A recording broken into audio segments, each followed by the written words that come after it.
Orphan boy is reincarnated as a son of a noble. Later he finds out his death was a mistake, so the gods made him a vessel, giving him godlike powers and making all his status max out. Shiina is a young boy walking to the store at night. He lost all his relatives and is currently living alone. However, as he arrives at the store, he notices people running out of it, and two girls bumping into him. They lay flat on the ground, and Shiina notices what was going on. There's a lunatic criminal with a knife, swinging it in front of everyone and promising to kill them. He first tries to run away while telling the girls to also run, but notices the girls are too scared to move. Seeing this as a moment where he must show his true courage, he rushes against the madman and pushes him to the ground.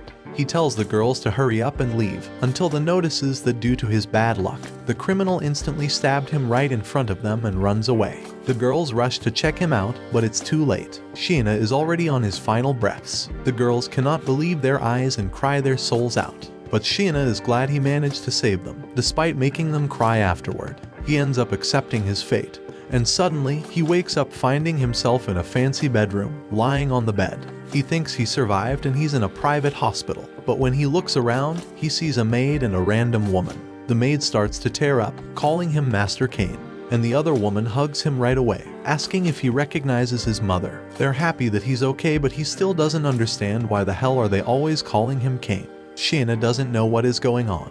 Who are these women, and more importantly whom that guy reflected in the mirror? As expected, he starts to freak out. Where is he? Who is that guy? Who are these people? After calming down, he starts to understand that's his body, and the women explain he has been asleep for a week after getting bedridden for a fever. The two leave to prepare him some food, and while looking at the mirror, Shiina understands what's going on. He realizes that he's now Cain, the son of a noble, and more importantly, he's living the dream. He reincarnated in another world. He's bummed out by this revelation.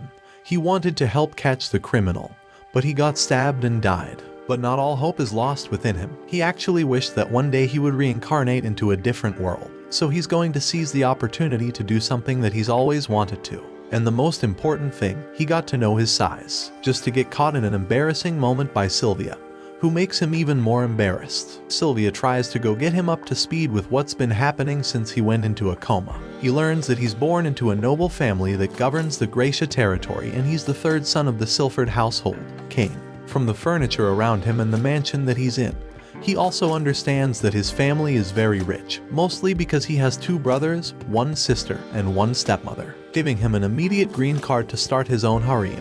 But he wants to go outside and see what is happening, and he asks Sylvia when he can go outside. She explains all of the territory thing, the forest of monsters, adventurers, and everything else. He gets excited to have died in his old life. Sylvia tells him that he could become a wizard when he grows up and get rid of the monsters. He's so excited that he wants to try magic immediately. But Sylvia tells him people can only use magic after they turn 5, so he needs to wait 2 more years. When he turns 5, he must go to the temple and get a blessing from God to finally use it. But he's way too excited to wait 2 years to try magic. He wants to do magic right away, so he wants to find a way soon. So first, he must learn the basics, like how to write and do math. A simple task for him because he was a high schooler. His parents start to think that's strange because he changed a lot since he woke up.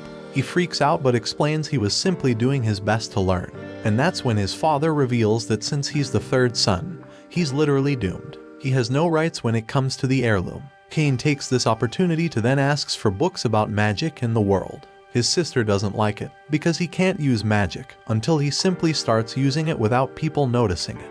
His sister almost caught him doing magic, but luckily she didn't see anything. But nevertheless, he cannot lower his guard because she has a little brother complex. She teaches him about the world, history, and magic, revealing their kingdom was formed by a random guy, whose name is also Japanese. She explains about all the races, elves, dwarves, beast folk. He's literally living the dream. 2 years pass, and now that he's 5 years old, the day has come when he'll visit the temple to get his blessing. He meets with his father and mother, and the older sister who gives him a big hug for looking so cute. They all set out the house and into the carriage to make their trip. Cain is happy that he'll finally see his magic status and venture out. He asks his sister what a status screen looks like, and she shows it to him by opening hers. He looks closely at her profile and sees her magic levels. He sees her title of being obsessed with him and almost chokes on nothing. She gets embarrassed, but he diverts the attention to her magic levels of 2 each. His father tells him even more about the levels of magic. They are given by God's blessing and their range comes from 1 to 5. They soon reach the temple. They get inside and the ritual begins. From the gods, the priest does the incantations and Cain waits eagerly for the revelation of his magic status. Suddenly, he hears someone laughing and sees a bright light behind the god statues. In the next second, he opens up his eyes and realizes that he's in the world of the gods. Many other godlike people appear one after another. They're glad that Cain is finally 5 years old because it's been forever since they waited. They call him by his real name, Sheena. They introduce themselves to him and explain how he ended up in this world. Basically, this is another case where there was a mistake. He wasn't supposed to die. The maniac was going to trip while running and then be arrested.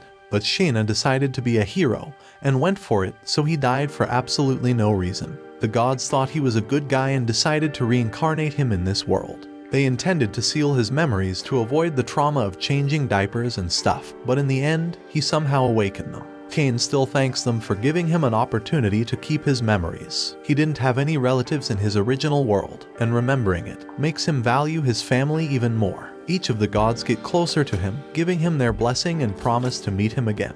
Upon returning to the temple, everyone comments on the light and the possibility that he may have been blessed by all gods. His father gets hyped up, asking him to show his status window. But Cain knows something is wrong. The god of creation told that he had a little present for him while laughing.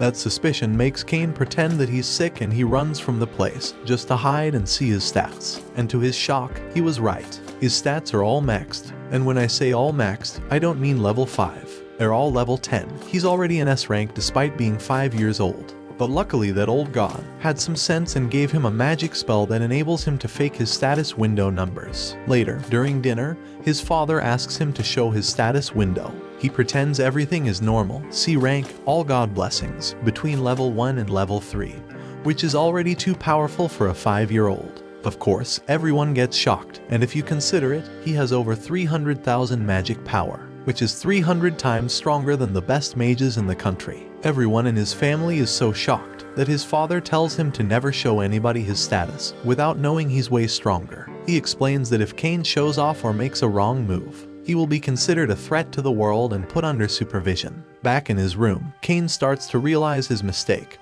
and how he should have lowered his stats even more. But he notices a book on summoning magic. He has been always interested in summoning cute beasts and playing with them, so decides to summon something outside. He starts the ritual, expecting to summon something fluffy. But what comes out of that circle isn't something like that, it's a demon. For some reason his sister and a cat girl is walking at that same moment, and the demon prepares to attack them. Cain rushes to stop it, putting himself in front of them. The demons shout and the girls scream, making him realize on how he tried to defend the other 2 girls in his previous life. He rushes forward once again. I swear this guy likes to rush and die. He casts his flame magic, jumps on top of the beast, and he's about to hit. The demon punches him. While being punched, summoning all the courage, he casts a spell to return the demon from where it came from and saves the day. Obviously, he still ends up being smacked to the ground, and the girls rush to his aid. To be fair, I still don't know where the cat girl came from, and neither does he, because he just says cat ears instead of her name. His sister is tearing apart, and he's laying wondering that he's dying once again for protecting 2 girls and didn't have the chance to touch the cat's ears. The girls cry more intensively as he starts closing his eyes, accepting his death, until he simply gets up and realizes he isn't dead. He doesn't even have any injuries on his body. His sister tears a little bit more and then smiles while hugging him, making him realize that he could only make the other girls cry in his past life. But this time, it will be different. He will protect everyone's smiles. During the banquet, he introduces himself and reveals his desire to explore the world and become an adventurer.